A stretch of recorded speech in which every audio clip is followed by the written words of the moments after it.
Byron Nelson Golf Tournament is settling into its new venue in southern Dallas. Trinity Forest Golf Club is now preparing for the big debut, and that's going to start Thursday.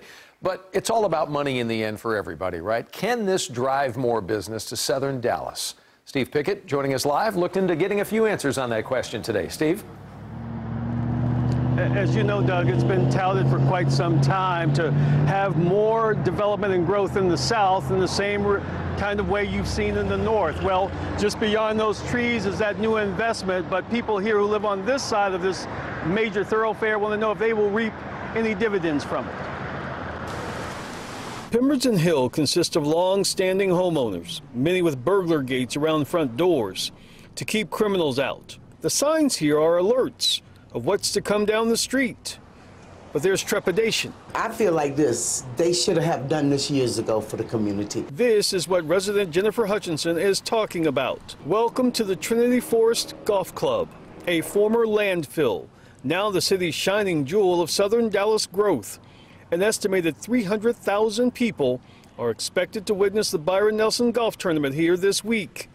And a trail of entertainment and environmental attractions, such as the Audubon Center, the Texas Horse Park, the Adventure Park, also align the Trinity south of downtown to get more people here. Someone said you can't grow south if people don't go south, right? So we have to get people there to realize the opportunities. Vinay Hubbard is a top Grow South advocate for the city. I think the people in Southeast Dallas, because of the forest, because of the open space, haven't seen the amount of development they could possibly see, and I think this will open that door to exposure that also will lead to development. That possible development, that Grow South goal, well, Jennifer Hutchinson believes little will benefit the people of Pemberton Hill. Do you see anything like it's being built but the golf course and the horse track, and they're not bringing no businesses here?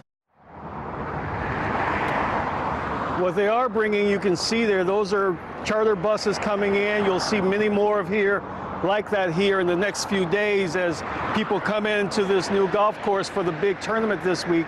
But again, the concern is that's on that side of the street, if you will. What happens on their side of the street?